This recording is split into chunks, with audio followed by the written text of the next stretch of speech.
Welcome to Eezytutorials. In this video, we are going to see graphs introduction and the types of graphs. Let's get started. Graphs. So basically, there are linear and non-linear data structure. So linear means from one point you will be able to move to only one next point. You will not be having many options for the next axis or previous axis. Whereas in non-linear data structure, from the current place or the current point, you will be able to move to more than one places. So if you are having more movement option, then that is a non-linear data structure. Graph is one such non-linear data structure. So let us see what is graph. So in a graph, you have two main components. One is edges and another one is vertex. So in plural, you will be saying as vertices. So let us take an analogy of Google Map. So in Google Map, you will be having many cities and roads connecting those cities.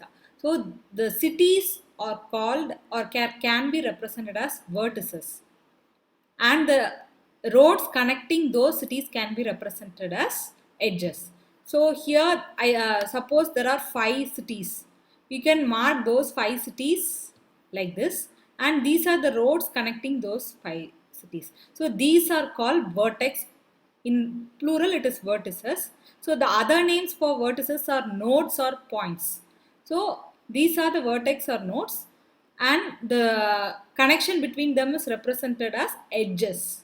So edges are those which connect the vertices.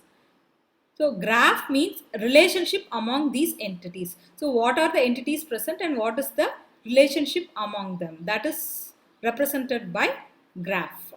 So in graph, you will be having vertices and edges. So it is represented as like this. G is equal to, in bracket, V comma E. Whereas V denotes vertices and E denotes edges. We will be having set of vertices. So here we are having 5 vertices. 1, 2, 3, 4, 5.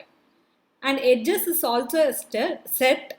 So in edges, you will be how you will represent this edge means the ends of the vertices of the edges. So for this edge, the ends are 1 and 2. So in bracket 1 comma 2. So this is how you will represent the edge. So this edge how you can represent 1 comma 5 in bracket. So 1 comma 5 in bracket. So this edge can be represented like this. Likewise, all the edges can be represented like this in a set of curly brace. So the combination of these vertices and edges will correspond to a graph. In real time, you can see graphs in many places. So there are many algorithms for graphs. Why we have to go for graphs? So we saw graph is a non-linear data structure. I'll come again to this point once. How it is non-linear data structure means here you are having 1. So the next axis you can go to 2 or 5. So if you are considering the vertex 2, the next axis from 2 can be either to 1 or 5 or 4 or 3. You are having 4 options. So if you are having more than 1 options for the next go, that will come as a non-linear data structure, and that is why graph is a non-linear data structure. So why we need graph means in graph there are many algorithms for traversing the graph we are having. So how to make, this is a cyclic graph, how to make this as a non-cyclic tree. We will see tree in the separate lecture. So how to convert this into a tree? There is a special type of tree called minimum spanning tree. So how to convert a graph into a minimum spanning tree so that you can solve many real-time problems. For those things we require graph. So in real-time scenario, driving map, as I said, Google Map. Here what are the vertex? The intersection of the roads, that is cities or any places. The edges will be road. You can have weight for edge. For example, the distance between 2 cities can be the weight of the edge. Or else you can say the time required to cover from one vertex to another vertex or to travel along this road or edge. So that can also be an edge weight. So in airline traffic, cities will be marked as vertex and the edges will be, if there is a flight between them, you will mark an edge. If there is no direct flights available, you will not be marking any edge. Edge weight will be time to travel between those cities or the cost for flight travel. Anything you can mention in the edge weight. In computer networks, the vertices, the server nodes will be the vertex, and the connection data link between them will be the edge. So the speed for the connection or cost for the connection can be the edge weight. Similarly, you can have for in electronic circuits, you'll be having PCB, printed circuit boards. So there resistors and capacitors, those elements can be the vertex, and the wire connecting them can be the edges. Same way, integrated circuits also you can have. Then in transportation networks, highway networks, flight networks. So just now we saw in this slide. Then in computer networks, LAN connections, internet connections, and web connections can also be represented using graphs. In databases, you'll be having entities and relationship between them. We'll have ER diagrams. So that can also be represented using graphs. Let us move to the next topic, types of graphs. So there are basically two types of graphs, directed graphs and undirected graphs. So directed, which means you have some direction. So if the edge has a direction, that is called directed graphs. So if you are having an arrow mark between 2 and 3, the arrow is pointing from 3 towards 2, which means you will be able to move from 3 to 2, but 2 to 3 is not possible. Only this direction traverse is possible. That is the meaning for this directed graphs. So each edge has a direction which indicates that you can move from one vertex to other vertex through that edge in the given direction only, and not vice versa.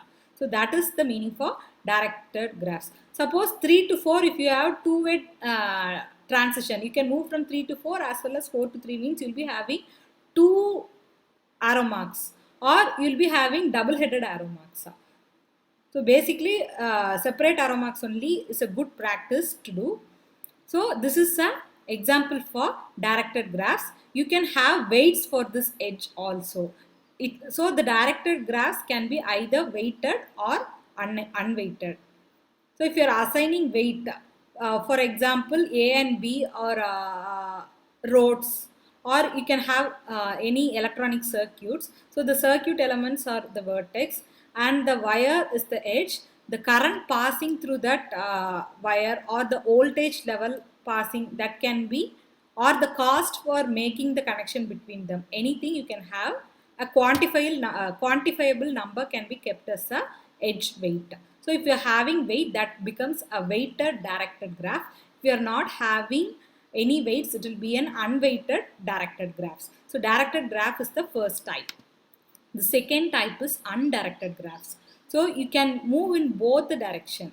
So you will not have any arrow marks or direction indication. So if there is an edge between 2 and 3, you can move from 2 to 3 and also from 3 to 2. So in both the direction you can move. That is called as undirected graphs. Undirected graphs can also have weights. So here, suppose these are two cities. You cannot always have time, because time differs based on traffic. And suppose from here to here, A to B, you can move quickly, but B to A will take time, because the traffic will be more in reverse direction than in this direction. There may be cases. So while choosing the weights, you should what parameter you are keeping here as a weight, you should be careful. Here, if these are the roads, the distance will be the same. From here to 0 to 1 and 1 to 0, if you are measuring the road distance will make same value for in measuring of both the direction. So in that cases, you can have weights as this.